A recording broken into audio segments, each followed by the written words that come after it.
Hello, welcome to game number 2 from the Trinisphere, where Timmy, Johnny, and Spike battle over all things EDH. We're playing Zendikar Rising. We have Timmy playing Phylath, the World Sculptor, versus Johnny, me, playing Verazol, the Split Current. Spike playing Yasharn, the Implacable Earth, and our guest, which is a Spike as well, playing Zareth San the Trickster. I am Shannon the Johnny, also the narrator, because our audio quality in this pandemic is no bueno, so I will be narrating this gameplay, and let's dive right into it. Alright, this is game number 2, so be sure to check out game number 1. It was a quick one. This one, about the same length, maybe a little bit longer, but this one is also going to be great. We're playing a second one here. Jamie playing Zareth San didn't have a great showing in the first one, had to play Counterspell Control instead of really getting to show off what Zareth San is all about. However, having to play last game, now gets to play first this game, so going to be a great improvement, and hopefully we'll see a different style game out of this one. Jamie starting off, drawing here, playing a tapped land, surprising. I'll be playing second here with Verazol, while Hog checks his overhead light, which is just miserable. I'll be playing a Elvish Mystic on turn 1, so I got a ramp spell on turn 1, which is change of pace from last game, so I'm pretty happy about that. Juan playing a land and passing to Hog, so Juan being the Timmy, playing Phylath, really looking to ramp. Hog playing a land and nothing, so pretty slow turn 1. I'm the only one who played a spell, and it was a ramp spell, so I'm happy. Jamie on turn 2 going to play a Moth Dust Changeling. This 1/1 is a Changeling and can tap an untapped creature they control in order to give it flying. That's an Eldrazi, but also it's mainly a rogue, but it's also an Eldrazi. So I'm going to be untapping here and then playing another Forest and casting a Rishkar Pima Renegade, putting a +1/+1 counter on both of my creatures, and then giving all creatures a +1/+1 counters on them, on my board. The ability to tap for green? I think I might have misread that card and thought it said tap for any color, and I may be in some deep doo-doo now. Juan playing a second land and passing to Hog. Hog going to be playing a second land as well, and then casting a Scavenging Ooze, which is really bad news for Zareth San. Zareth San is, of course, a graveyard-centric deck. It wants to steal fatties from other people's graveyards. Scavenging Ooze would completely stop that, so Jamie's going to have to use a Force of Will early this game and discard a blue card in order to counter that Scavenging Ooze, which would just shut down Zareth San. Every time Zareth San went to go steal a fatty, Scavenging Ooze could just, at instant speed, zap that card out of the graveyard and completely negate Zareth San. So, good Force of Will there. A little bit costly, having to use discard an extra blue card here. So, going to be looking to restock Jamie's hand soon here. Going to play a Polluted Delta and go fetch that Underground Sea to flex that wallet on us here. And then follow that up with a Rhystic Study. There you go. So, able to start recovering some of the cards lost to that Force of Will. So, we all got to play around this Rhystic Study, as Jamie's going to be rebuilding their hand. I'm going to be playing a Gaia's Cradle, not a blue source. This is when I realize I'm in deep crap. So, I'm going to play a Elemental Bond in order to try and draw into a blue source. So, setting up kind of a draw engine so that hopefully I can draw a few more cards here and find a blue source, because Rishkar Pima, not as good as I thought it was. I'm going to pay 1 extra here to that Rhystic Study. I know Jamie's going to be in a spot having discarded a card to that Force of Will, so I want to start depriving them of card draw here. Juan is a draw go into Hog, who's going to play a Reclamation Sage, not paying the 1 to Rhystic Study, but to blow up Rhystic Study. So that Rhystic Study only drew 1 card, putting Jamie in a kind of a tough spot here.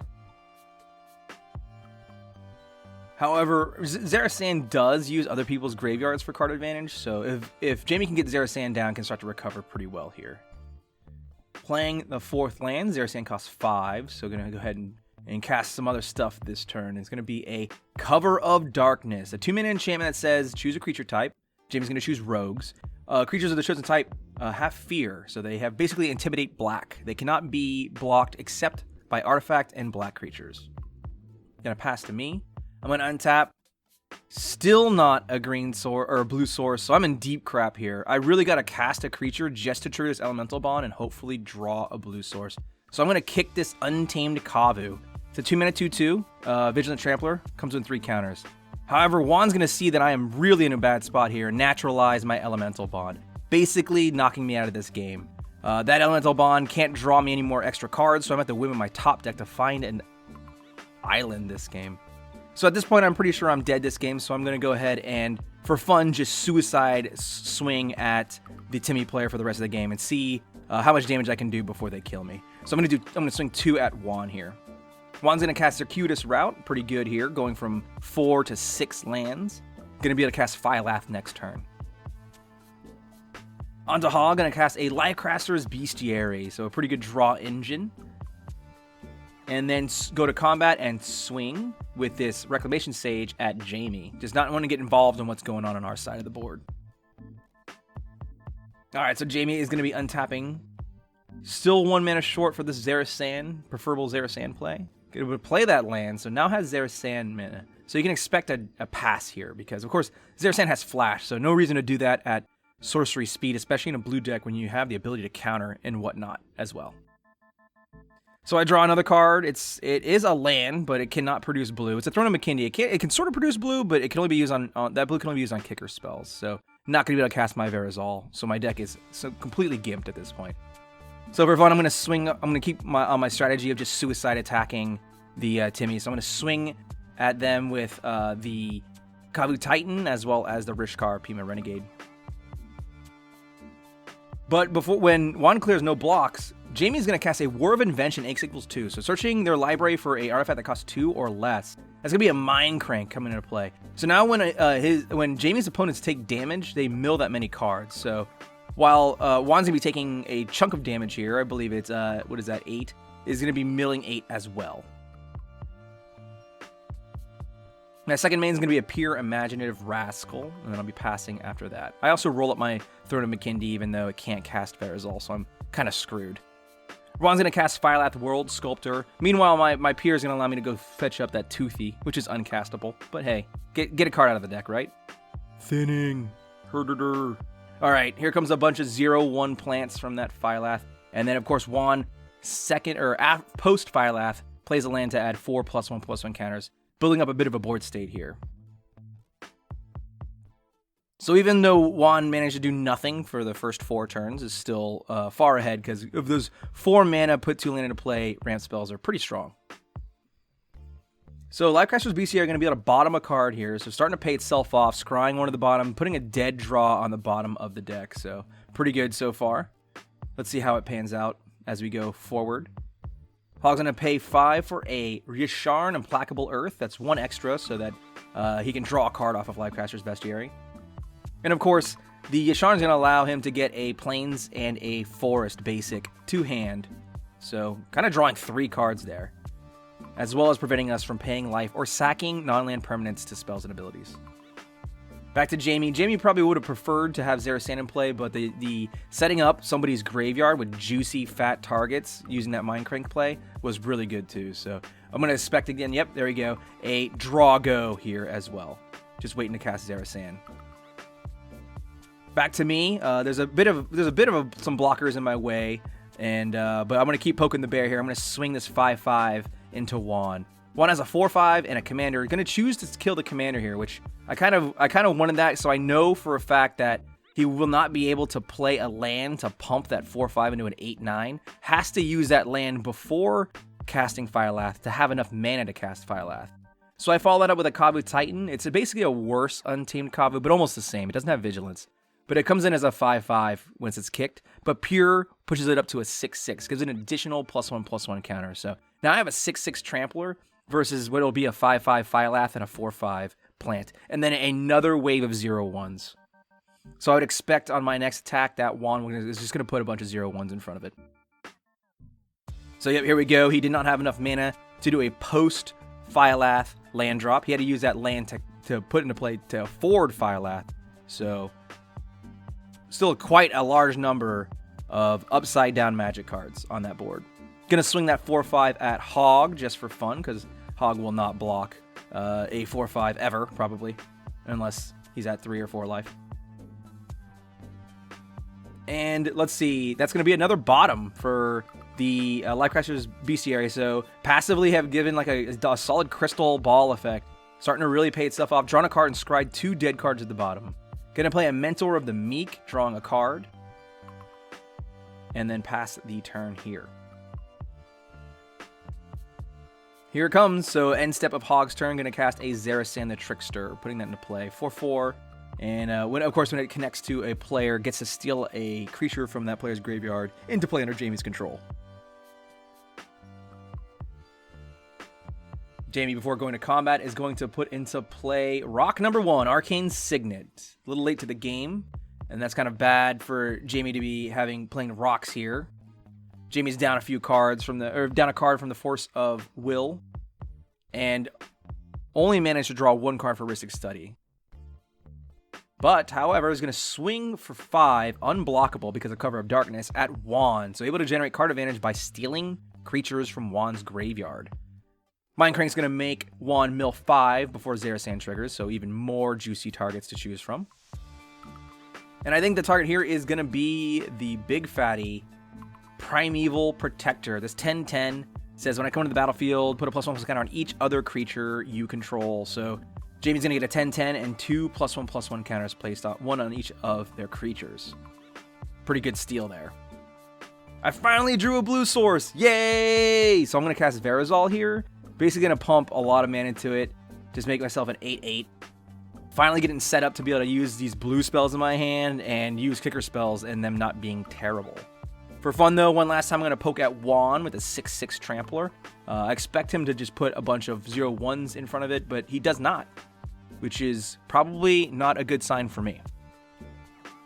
So I'll pass the turn to Juan. Juan's going to tap 5 and then start tapping creatures. And if you've ever played a Cranko player, you know it's about to get real.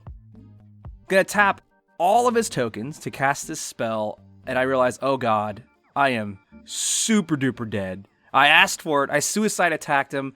Burn at the stake. 5 mana sorcery says tap any number of creatures you control and deal 3 times that much damage to target. And that target was my face. I take 42 damage to the face when he taps 14 creatures. I asked for it, and I got it. No greater way to die. End step, Hog's going to cast an Eldamri's Call, but Jamie's had something to say about that. Here comes a hard cast Force of Negation to counterspell that. Does not want Hog to be able to go fetch up maybe a Staxy creature to slow down this roll. Hog sadly untaps here and uses Livecrafters Abyss here. I think for once might actually top. Yep, tops that card and draws it for turn. And here comes an Uvenwald Tracker. This little duder allows some of Hog's creatures to fight. It's a pretty interesting card to put in there. You'd expect Hog to just play hard removal instead. But, having an extra trigger off of Mentor of the Meek, which gets used there, as well as Livecrafters Bestiary to draw another card, which is used there. And then here comes a Shalai Voice of Plenty, once again triggering Livecrafters to draw a card. So drawing 3 cards there while playing 2 creatures, pretty solid. There is a Castle Garenberg there at the bottom corner. That's that land in there. So even though Hog has 6 mana tapped, he actually produced 7 mana there. And then use them accordingly to only trigger Mentor or pay for creatures. So here comes Jamie swinging at Hog.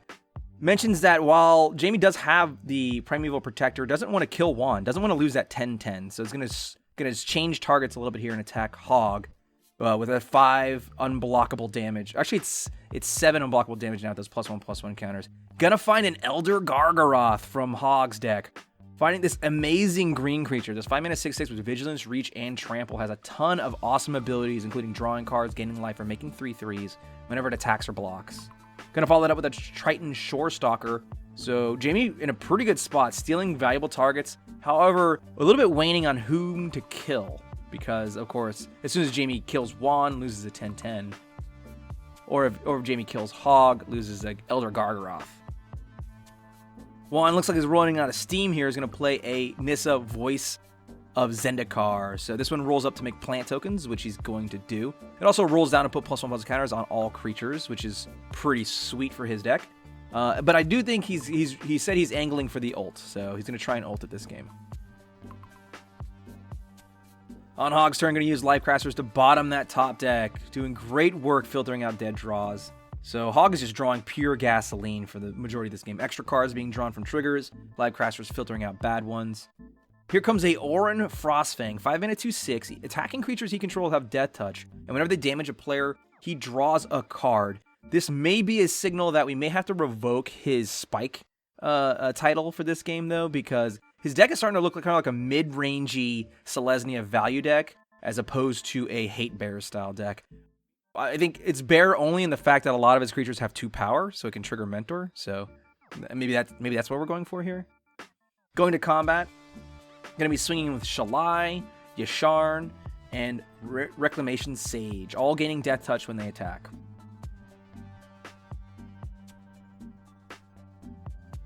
So here we're going to go to blocks, and I do believe it's going to be the 10-10 in front of Yasharn and the other Gargaroth against Shalai.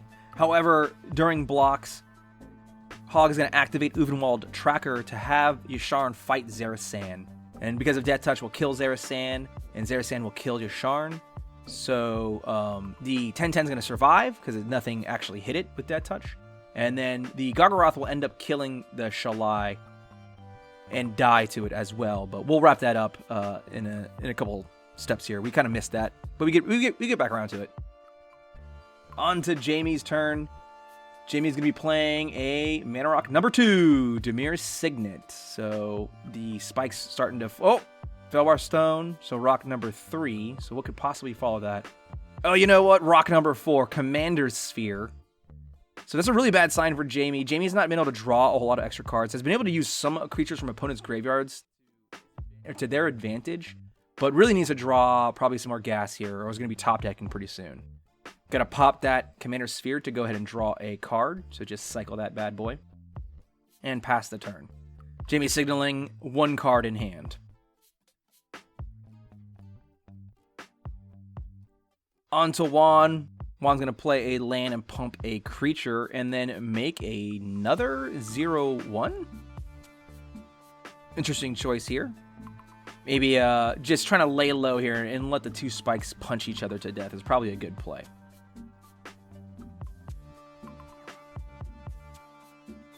Yet another Scry to bottom from Livecaster's Bestiary. Absolutely done work. Scryed maybe 4 or 5 dead cards, drawn 4 or 5. Doing great.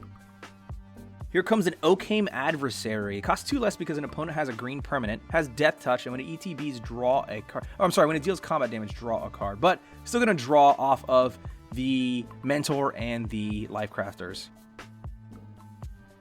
So you can see that it's possible that Hog has a kind of a Death Touch fight sub-theme in this deck. So the Uvenwald Tracker can use Occam Adversary to kill an opposing creature, as well as Orin Frostfang giving Death Touch on attack. Here comes Hog with a full hard slap, which is kind of when we roll it back and that Shalai should be dead. So we're going to remove that from the board here. All this damage is going to be going straight in at Jamie, and I do believe Jamie is going to do no blocks, allowing Hog to draw 3 cards, 1 for each creature that dealt damage to Jamie. And then going to play a Ruminant Excavator, allowing him to play cards from graveyard, triggering, as we would expect. Drawing some more cards here. So Hog is a really interesting deck. It's kind of like a graveyard-centric, land reanimating Hatebears deck? Was that enough adjectives? End step, Jamie's going to cast a Vampiric Tutor. So has no cards in hand, so gets to draw 1 card from their deck, and it's the 1 spell they can cast this turn. So after a lot of debating and a little bit of maybe me, dead persons should shut the hell up, but I did whisper in Jamie's ear a couple times, give him the luge.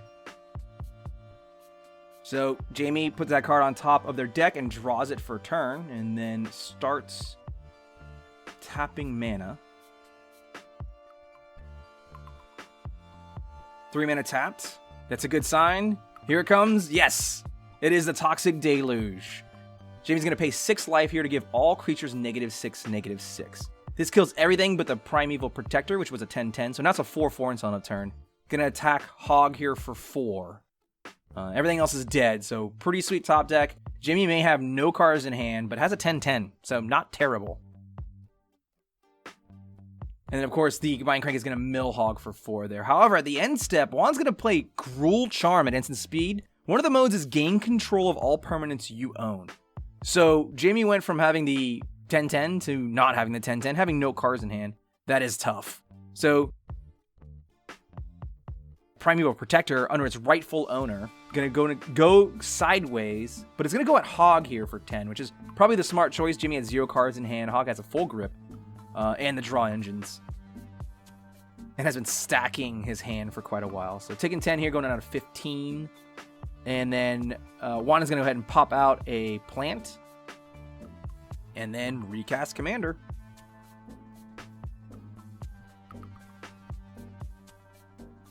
So another wave of 0/1s coming into play. It might be time for Juan to pivot into rolling this Nissa down, so we can start generating a sizable combat force here. 1/2s instead of 0/1s. Hog going to be able to scry without live casters. Going to draw that card for turn. Must have been good. It was probably a land. And it was a Field of the Dead. Coming into play tap, but making a 2/2 because he controls 7 or more lands with different names. Pretty good passive token generator. Gonna follow that out with a big 7-mana. Oh, Elesh Norn Grand Cenobite coming down, giving opponent's creatures -2, killing all of Juan's 0/1 creatures. So it didn't matter if Juan rolled it down, the Nissa down or up, they were all going to hell anyways. Passing to Jamie. Jamie top decking here. Living the dream. And then Drago to Juan. Juan looks at his board and is not happy. So it plays a Loyal Guardian, 5-mana 4/4 Trampler with Lieutenant. So it has a trigger based on having a commander in play. And that trigger is when he goes to combat, put a +1/+1 counter on each creature he controls. So rolling that Primeval Protector up to an 11/11. Doesn't have trample though, so swings at Hog, and Hog blocks with his 4/4 zombie there. After combat, going to cast Pillage. Destroy target artifact or land, and it can't be regenerated. You're going to destroy Field of the Dead so that Hog doesn't get that passive stream of 2/2 zombies to kind of muck up Juan's attack step. Alright, back to Hog. Hog's going to be using that Live Crafters to great effect. And decides to draw that card off the top this time. Going to cast a Recruiter of the Guard, fetching a creature with power 2 or less from hand, from library to hand. So this is definitely a power 2 or less themed deck. Allosaurus Shepherd is going to be the choice here.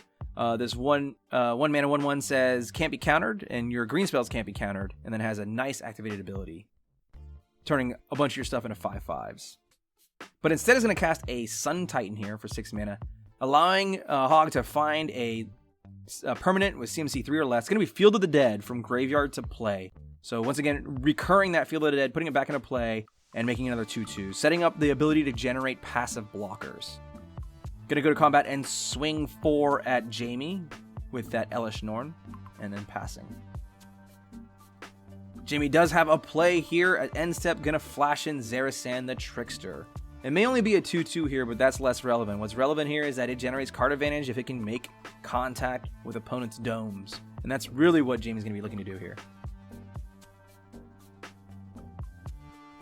So for 3 mana, going to cast a Fabricate. What an amazing top deck here.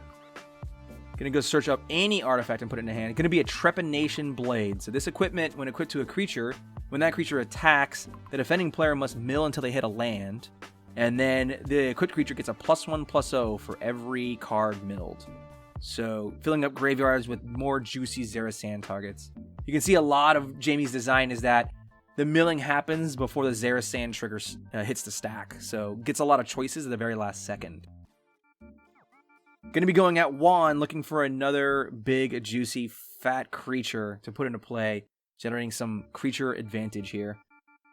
Hitting a Shamanic Revelation, and then followed by a land. So not a lot of action there, unfortunately. Does give Zareth San a +2/+0, making it a 4/2 because you have Elesh Norn, but I think we might mark that as 6 accidentally. So once again, I'm dead, so I'm just not corralling these yahoos. Does find a Verdurous Gearhulk in that graveyard and puts that into play under Jamie's control, putting the 4 +1/+1 counters on Zareth San. So not a bad turn there, pumping Zareth San to dangerous sizes, as well as getting a 4/4 blocker. Or a 2/2 in the case of Yasharn. Alright, Juan is up. Gonna be casting a N-Raise Forerunners. Never doesn't have it, right? So while this does +2/+2 Vigilance and Trample Juan's board, the Yasharn basically is the opposite of that, giving -2, -2. So you can count the N-Raise Forerunners as just kind of a hasty beater here. However, is going to roll down the Nissa here to put +1/+1 counters on all creatures, and then go to combat so that the Loyal Guardian will also put +1/+1 counters on all creatures. Going to combat and swinging it all at Hog in an attempt to eliminate the threat here.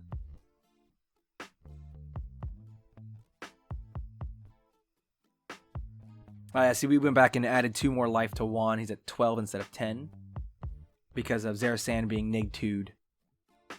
Hog's going to block such that Sun Titan survives, and he goes to 1, and he's able to kill the N-Raise Forerunners.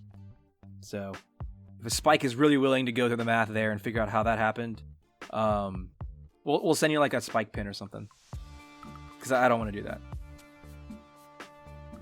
Alright, Hog is up, going to attack with Sun Titan and triggering it to put Eternal Witness back into play, which is then going to go get Austere Command from graveyard to hand. That attack is going to be going at Jamie, the 6/6 Sun Titan. And Jamie's going to put that Verdurous Gearhulk in front of it. Why not? Just put it back in the graveyard so you could steal it again in theory. However, here comes that Austere Command. Going to cast that for 6, and the modes are going to be destroy all artifacts and destroy all creatures with CMC 4 or greater. So this will basically wipe the board, as well as destroying a ton of valuable artifacts on Jamie's board. Resetting it. Hog's at 1 life, trying to stabilize here. So wiping the board, not terrible at all. Gonna play a Dryad Arbor, and then that triggers the Field of the Dead to create a 2/2 zombie. And then gonna play a Mangara the Diplomat, has lifelink, very good here. And then an Allosaurus Shepherd too. So does flood the board with permanents. However, keep in mind the total power here I think is 8. So it does look like a lot, but it isn't that much. To Jamie, who's still top decking, unfortunately, has not been able to find any creatures in somebody's graveyard to draw them a bunch of cards. That'd be sweet, right? Alright, so Juan's going to play a Fires of Invention, which is pretty neat here because what it does is it allows you to cast your commander for free, but you must pay its commander tax. So it's going to cast Phylath for just commander tax. Jamie, that top deck was a Pact of Negation, so clutch top deck here, canceling that Phylath. So Juan, after that, is going to roll the Nissa up to make a 0/1 plant and pass to Hog. So Jamie may be top decking, but is top decking like a champ. Hog has a pretty impressive looking board, but like I said, it's actually only 8 power. And here comes a Soul of the Harvest. 6 mana, 6 Trampler. Whenever another non-token creature enters the battlefield under your control, draw a card. At this point, we are absolutely revoking Hog's Spike card for this game. No Spike plays that card. Not to say it's bad, it's going to be great here. Here it goes, it's going to draw a card when Yasharn comes into play from the command zone. Yasharn coming into play, drawing a card off of Soul of the Harvest, as well as fetching 2 basics, so filling that hand up. I don't think Hog had ever had less than 7 cards in hand this game. Just, the deck was really firing when it came to card advantage.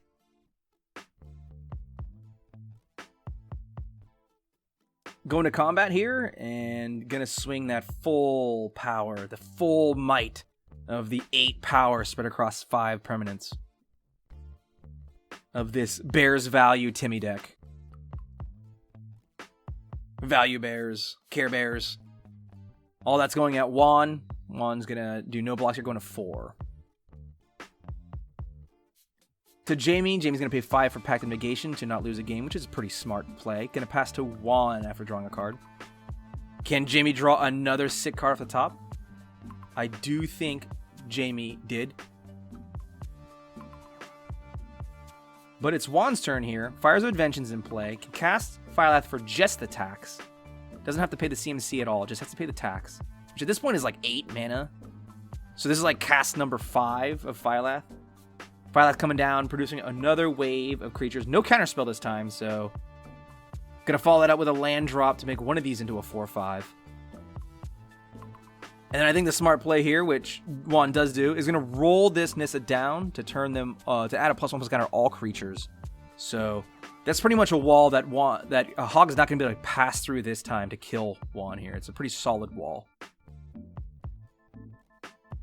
Going to play a Primal Command as well to go find a Hell Rider, I believe. The mode is going to be search your library for a creature, reveal it, and put it on top, I think it is, or in hand. And it's going to be a Hell Rider, either way. To Hog, at 3 life, Juan knocking at the door with an army and a Hell Rider to back it up. And then Jamie, at 14 life, I'm going to cast a Shamanic Revelation. So this is going to allow Hog to draw a crap ton of cards, 1 for each creature. Also gain 4 life for each creature with power 4 or greater. There's 2 of them. There's Soul the Harvest and Yasharn. It's going to gain 8 life here and draw 3, 4, 5, 6, 7, 8 cards. Yeah, I think Hog's been doing a lot of discarding, too. Gonna play a Gaia's Cradle for a turn. This is when we were joking about how Hog would have died if Jamie played Psionic Blast, the 3-mana blue spell that does like a bunch of damage to somebody. Here comes a Kogla, the Titan Ape. This 7/6 comes into play and fights a creature, but I think Hog decides to not fight a creature, weirdly enough. But more importantly, uses the activated ability to return a human to hand to make Kogla indestructible until end of turn. Gonna return the Eternal Witness to hand and then recast that Eternal Witness. So, looking for an out here, looking for a way to end this game. Here comes the Eternal Witness. Gonna fetch a card from graveyard to hand. There's tons of options now. This one's gonna be a big fat Timmy special. Absolutely lost its spike card. It is the Thunderfoot Bailiff, the lieutenant that gives all of his creatures +2/+2 and trample. So, an overrun lieutenant on a 6-mana green creature. Going to combat, swinging with the team, but instead is going to go at Jamie here. Try and end one of his opponent's lives, survive long enough to end the other. So that's going to be lethal at Jamie. Swinging in. Jamie has 1 card in hand, 2 mana. Reveals it in fact was a Psionic Blast in Jamie's hand. Could have killed Hog with Shamanic Revelation on the stack if Jamie had not lost all of their artifacts a moment earlier from Austere Command. Absolutely hilarious that we were joking around about that card, and it was card in hand. Alright, it's Juan's turn. Juan gets to play that Hell Rider that he tutored a moment ago with that Primal Command. And here comes the Timmy. Going to combat. Here's the classic Timmy attack. Just turn everything sideways. Counting is for blockers. If we do the math here, Hog is going to take a ton of damage just from the Hell Rider triggers and then go to blocks. Having to deal with the fact that Juan also rolled down Nissa before combat, so now all of those plants are 2/3s. So there's like 8 2/3s or maybe like 10 2/3s and a bunch of other creatures. So Hog is dead on board. All right. That is a wrap for game number 2. Thank you for joining us for our Zendikar Rising gameplays. We have another video where we did some of these monocolored Zendikar Rising Commanders coming out soon, so be sure to like, subscribe, and hit the bell icon if you enjoyed this or want to see the deck text from the Timmy, whether you want to see some more big beat decks like this, or you want to see some weird janky shit from me, Shannon the Johnny, or you want to see maybe something a little more competitive than that one, some spike decks from Hog. This is Shannon the Johnny signing off. Great minds brew alike. See ya.